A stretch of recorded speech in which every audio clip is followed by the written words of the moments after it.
Good evening and salutations, my GH fans. Let's talk about Carly and that.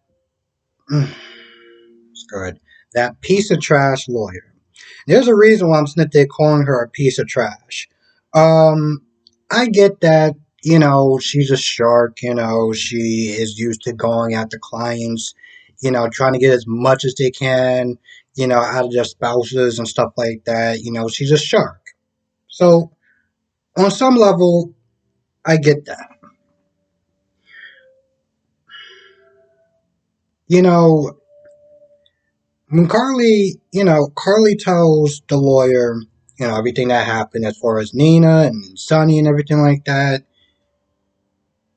one of the first few sentences that comes out of her mouth is talking about, taking sole custody of Donna. And I'm just looking at this whole situation like, really? You I'm not gonna lie, that really pissed me off. It really did. Um Because it's one thing you want to sit there and get back at Sonny or whatever, and you want to sit there and clean him out and all this other stuff like that. Okay, whatever, fine. But when you start sitting there throwing kids into the mix, and you want to sit there and start being like, "Oh, well, she's gonna take the kids," it's like, the hell are you doing? Like, and granted, Carly did sit there and put a stop to it, you know, and she was sitting there telling the lawyer, "Listen, we went down that road with Michael and Morgan, and it turned ugly. You know, um, because when Carly first met the lawyer, she was like, "Listen, I just want this to be done fast, painless as possible." Um, well, when she started talking about taking Dawn, I was like, "All right, now you're crossing the line." Um, but then Carly's like, she wants to sit there and find a way to make Nina pay. Could you make that happen? I'm like, granted, I'm not a lawyer. I do not know. I know nothing about the law, but I'm just trying to understand how is her asking about getting back at Nina going to do anything for the lawyer? Like what is that going to do? I don't really understand that.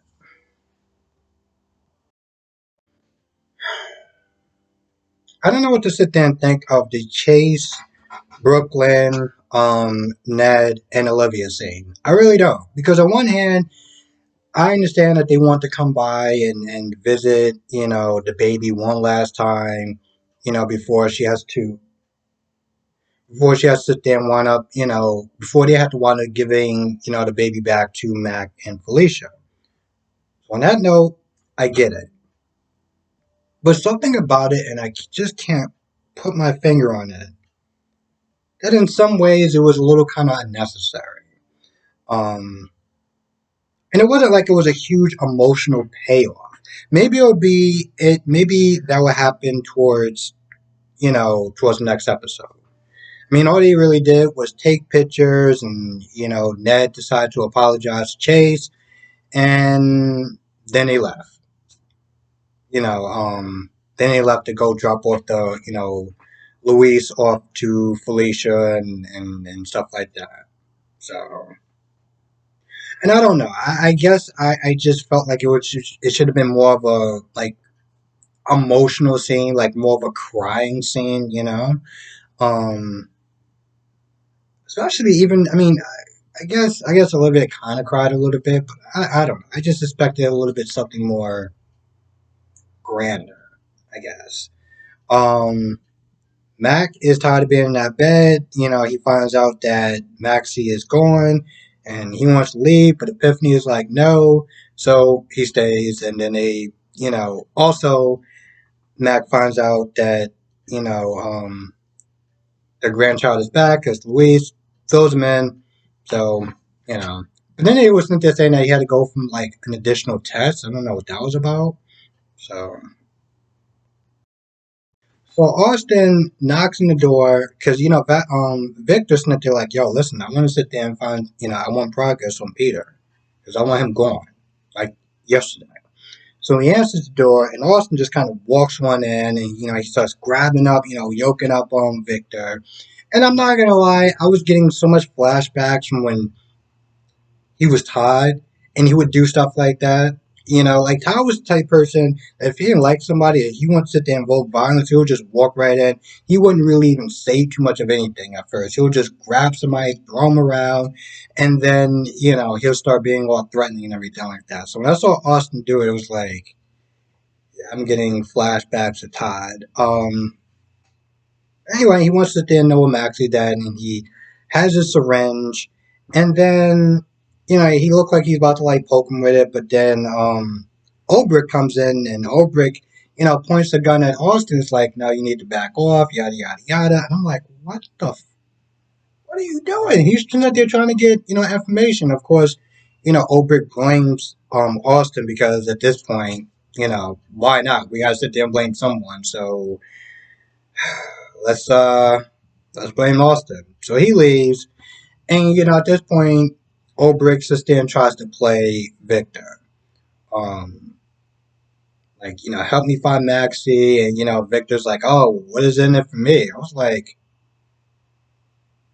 it's kind of a scumbag thing to say, but okay, sure. Um, and towards the end, it seems like she does convince him to try to help, even though she's like, oh, listen, we must take him. I got Scotty with me, but you can do this solid for me. We can both sit there and rain on Peter's parade. How about that? So with that being said, um, he agrees.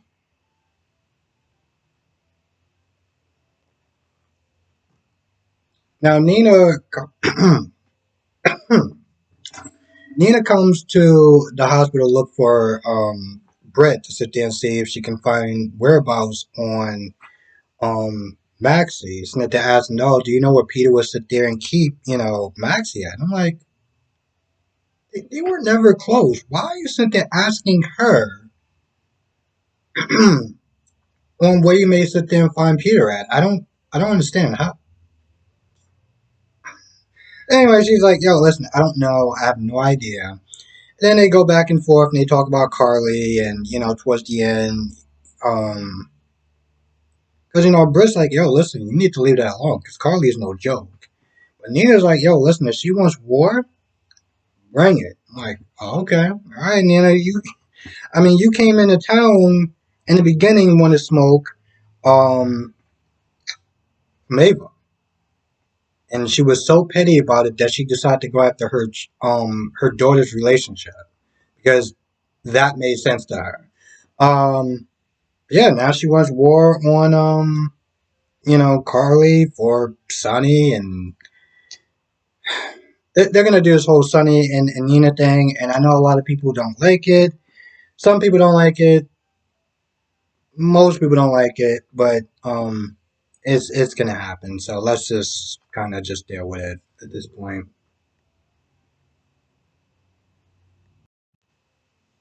At some point, Austin comes in there, and of course, they both sit there and blame Austin for Peter being the one to find the child. And I'm like, okay, cool, we're doing that again. And of course, Nina's like, well, I really shouldn't be talking too much because if it wasn't for me, like if I would have called the cops on Peter, this whole thing might not have happened. I was like, yeah, I'm glad you are owning up to that. I mean, you should probably own up to a lot of other things, but for right now, I'll take that. I'll take that. Um, he also sit there and warn Austin about getting mixed up with Obrecht shenanigans because apparently that's what she does now. To stay clear of her, don't really get caught up in her schemes. And of course, Obrecht comes in, and Obrecht's like, I need to sit there and talk to, um, I need to sit there and talk to Austin. So they start talking. At first, I was like, weren't you just the same person that was not there blaming him for Maxie's child disappearing? Where did that energy go? But apparently, she's looping him in. She planted some sort of bug or whatever on his phone or near his room or somewhere. And they're both sitting there listening to Victor talk about how, he needs to sit there and, take out Peter or whatever and just be done with him and just kind of just, be. I feel like there's another word I'm going to sit there. I'm sitting there thinking of. But I can't think of it right now. But anyway, he's sitting there talking about how he wants to sit there and hunt Peter down and kill him. So I don't know exactly where they're going with this, but okay, I know exactly where they're going with this, but yeah, okay. So they're working together. I'm not gonna lie, I don't understand what happened to the energy of I'm blaming you to we're gonna sit there and be in cahoots of trying to find Maxie and spying on Victor, but okay, sure. So Michael and Willow sitting there talking about the birth certificate, and they run into Harmony, and they're both like, because Harmony's like, hey, hi, I would sit there and stay and talk, but I kind of got to go, got a meeting going on, and even Michael's like, you don't have like 2 minutes to sit there and spare time for your daughter. Like, yeah, well, I'm just kind of busy, and Willow's like, so where's the birth certificate? I mean, it's not really that hard to find. And she was sitting there talking about steps and things like that to sit there and try to get it, and Harmony just darts out. And Michael's like, I have a feeling she's not really trying to look for the birth certificate. I don't know why, but I just have that feeling. Um, Now, of course, some guy comes into Alexa's office and is talking about, oh, I got a story for you about Sunny, Nina, and Carly. And Alexa's like, yeah, we don't do that here anymore. And the guy's like, all right, I'm gonna take my story somewhere else. I'm sorry, did you want her to sit there and fight for your attention or something? She practically told you she wasn't interested. Why don't you just kick rocks? So he leaves thinking, oh, this isn't like TMZ anymore or whatever. So he walks out. Harmony walks in and they start talking about the birth certificate. Now at this point, Alexa's like, listen, there's no other way to sit there and substitute a birth certificate. And Harmony's like, well, maybe not the legal way. Sweetheart, you just got out of jail. Why are you sitting there talking about this stuff? Like, what are you doing? And even Alexa's like, I talked to Diane and so forth, and like, why don't you just try telling the truth? You can make a deal or whatever, or say you didn't trust the government and you were in a cult. Why don't you just tell the truth? And I'm pretty sure Willow can sit there and take it. I mean, as far as what she did to Willow, as far as the stuff that she's done to Willow, this is literally not that bad. Um, and towards the end, it seems like she's gonna sit there and tell Alexis the reason why that, like, or the truth. And I'm just sitting there waiting and being like, all right, cool. So is the rumors on the internet true? Like, is that not your real daughter? Is this where we're gonna sit there and come to? Like, where are we going with this? Of course, I'm sitting there wondering when is Portia gonna sit there and tell Curtis that or Curtis finds out that Trina is his actual daughter, but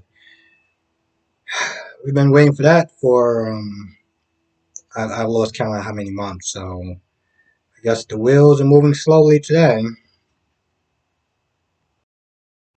And the sad thing is, while she's sitting there for whatever reason, not telling Willow the truth, Willow's down there practically defending her mother by saying that she's trying to do better. She doesn't trust the government and this, that, and the third, and she was in Shiloh's thing, and even Michael's like, yeah, well, she did do a lot to turn her life around and stuff like that. She is trying, and meanwhile, Harmony has this big secret that's probably bigger than just, oh, I didn't tell you this because I didn't trust the government, or I forced you your documents because I didn't trust the government. Whatever it is, it's clearly bigger than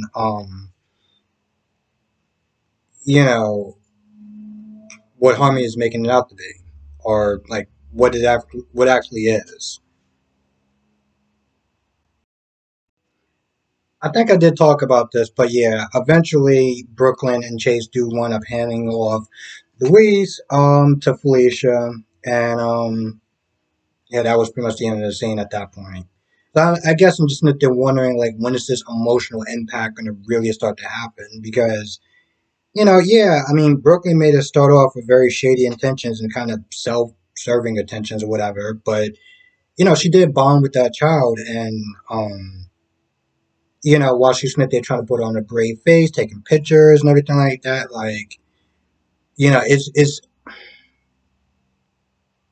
all that emotion is going to have to go somewhere. She can only bottle that down for so long.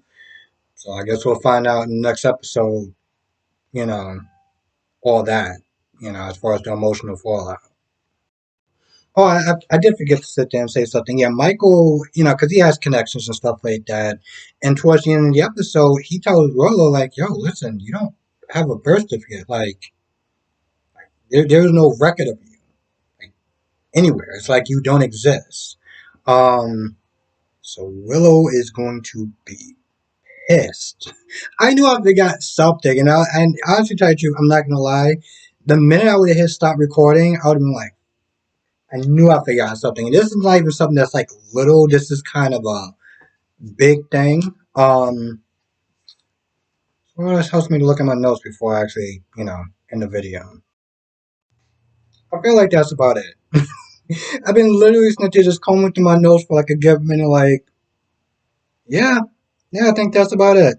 So yes, with that being said, I'm gonna go. I want to thank everyone for watching. Be safe. Let me know what your thoughts are in the comment section below, and I will see you in the next video.